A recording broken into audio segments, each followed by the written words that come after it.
Herschel Walker was being swamped by negative television ads. His Democratic opponents were preparing to flood the polls for early voting as soon as doors opened. After being hit by fresh allegations of carpetbagging, he was left with just over a week to make his final appeals to voters in the runoff for Georgia's Senate seat. But for 5 days, Mr. Walker was off the campaign trail. The decision to skip campaigning over the crucial Thanksgiving holiday weekend has Mr. Walker's Republican allies airing frustrations and concerns about his campaign strategy in the final stretch of the overtime election against Senator Raphael Warnock. Democrats, they point out, have gotten a head start on Republicans in their early voting push and are drowning out the GOP on the airwaves, outspending them 2-1. With less than a week to go, time is running out fast for Mr. Walker to make inroads with the moderate conservatives who did not support him during the general election. We almost need a little bit more time for Herschel's campaign to get everything off the ground, said Jason Shepard, the former chairman of the Cobb County Republican Party, pointing to the transition from a general election campaign to a runoff sprint. Notably, the runoff campaign was cut from 9 weeks to 4 by a Republican-backed law passed last year.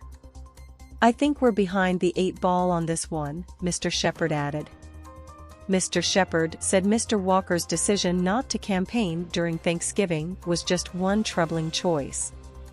He also pointed to a series of mailers sent by the Georgia Republican Party encouraging voters to find their polling places that contained broken QR codes as examples of poor organizing. And he raised concern about the steady stream of advertisements supporting Warnock, a first-term senator and pastor, on conservative talk radio and contemporary Christian stations. Both Democrats and Republicans note that they are far from counting Mr. Walker out. The race remains within the margin of error, according to recent polling. Democrats outspent Republicans in the general election, too, pouring in more than $100 million, compared with $76 million spent by Republicans.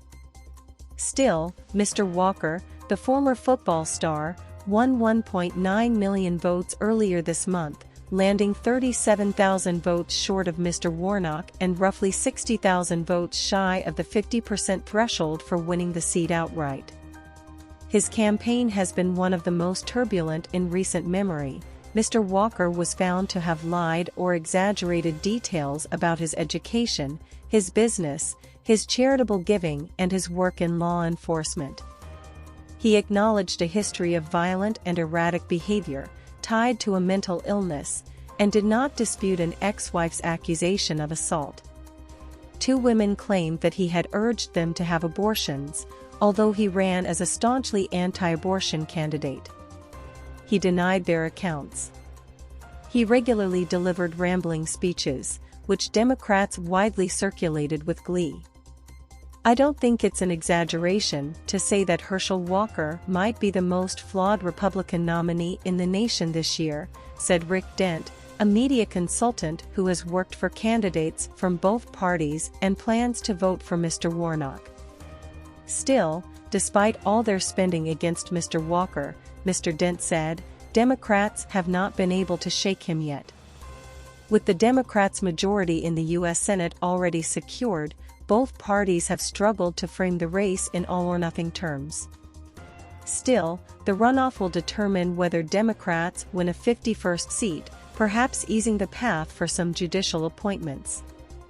It will also cement the Democrats' status as competitors in a one-time Republican stronghold. The Super PAC aligned with Senate Democrats said on Wednesday that it will spend nearly $6 million on a tough television ad focused on the allegations of physical violence and abuse against Mr. Walker. The advertisement strikes a somber tone, quoting Mr. Walker's ex-wife, Cindy Grossman, his son Christian, and an ex-girlfriend, all saying that Mr. Walker threatened them. It concludes, Herschel Walker doesn't belong in the Senate.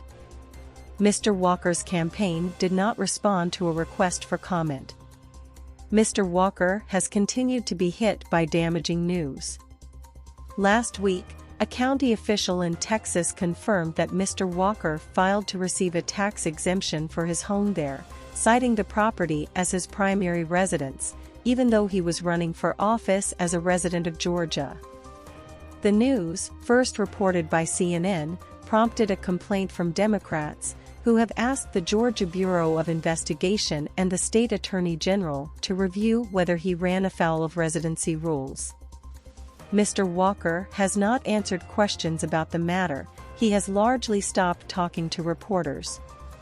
He was also notably silent this week as other Georgia Republicans denounced former President Donald J. Trump for hosting Kanye West and Nick Fuentes, two figures who have made racist and anti-Semitic statements, at his private club in Florida. In one sign of Mr. Walker's pursuit of moderate voters, his campaign agreed this week with aides to Mr. Trump, a political benefactor, that the former president would not campaign in Georgia for Mr. Walker. Representatives for Mr. Walker did not respond to questions about his closing strategy. His allies have said that he had personal obligations that kept him from campaigning last weekend, including a memorial service for his former University of Georgia football coach, Vince Dooley, on Friday and an 85th birthday celebration for his mother on Saturday. Mr. Walker's campaign has tried to counter the onslaught of accusations with negative advertisements about Mr. Warnock. One on the airwaves in major markets on Tuesday revisited a 2020 domestic dispute between the senator and his ex-wife, as well as allegations that an apartment building with ties to Ebenezer Baptist Church in Atlanta, where Mr. Warnock is the senior pastor, was kept in squalid conditions and that its staff members threatened to evict tenants for low outstanding debts. Mr. Warnock has condemned the allegations as a desperate attempt to tarnish the name of his church. He told reporters in October that no evictions took place at the apartment building this year.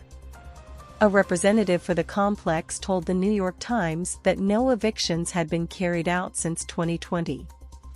In the first 3 weeks of the 4-week runoff, Democrats spent roughly $46 million on television and radio ads, while Republicans spent just over $20 million, according to the advertising data tracker AdImpact. Mr. Warnock's message has become tightly focused on amplifying voters' misgivings about Mr. Walker. In a spot that started running in major Georgia markets on Monday, voters are seen watching a series of videos of Mr. Walker in which he delivers some of his stranger remarks, including musings on vampire movies and pregnant cows. The viewers react with disbelief, confusion, and embarrassment. Republicans acknowledge that the message against Mr. Walker has resonated.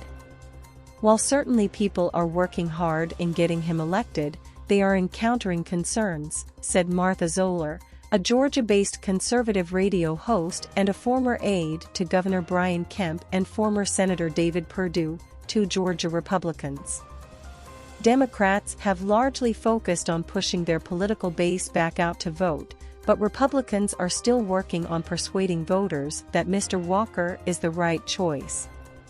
If the decision voters makes reflects their preference between President Biden and the Republican, Ms. Zoller said, then Herschel Walker's got a chance. If the choice is strictly based on the two men, she added, it's much more difficult. The argument for strict party loyalty in Georgia became harder to make when Democrats won control of the Senate earlier this month, deflating the national stakes in the race.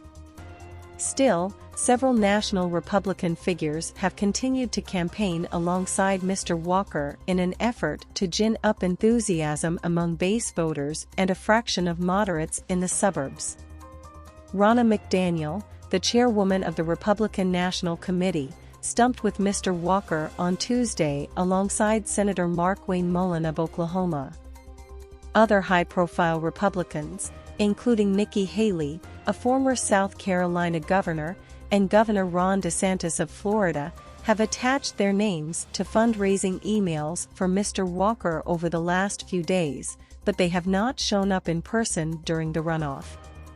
Perhaps the most important surrogate for Mr. Walker is Governor Kemp, who pulled in just over 200,000 more votes than Mr. Walker to win re-election. Mr. Walker's campaign views Mr. Kemp as an influential voice with both conservatives and moderates who may be motivated to vote for Mr. Walker. The governor has contributed staff and resources to Mr. Walker's cause and has appeared alongside Mr. Walker at a campaign event and fundraiser. He also cut an ad with a direct-to-camera appeal to voters on behalf of Mr. Walker. Herschel Walker will vote for Georgia, not be another rubber stamp for Joe Biden, Mr. Kemp says in the ad. That's why I'm backing Herschel. And I hope you'll join me in voting for him too. It has been critical for Governor Kemp to put his arm around Herschel and make it a team sport, said Ralph Reed, a Walker supporter and the founder of the Faith and Freedom Coalition. That will be a driving message for college-educated and suburban voters who might have held back before or might not have been inclined to turn out. Turnout, indeed, will be crucial. More than 800,000 people have cast ballots so far, according to the Georgia Secretary of State, outpacing turnout during the early voting period of the 2018 general election. The participation surge extends across the state, including to counties that Mr. Walker won and the Deep Blue Metro Atlanta region. The Democrats have called in reinforcements, too. Former President Barack Obama will campaign for Mr. Warnock in Atlanta on Thursday. The former First Lady Michelle Obama has recorded a series of robocalls encouraging people to vote.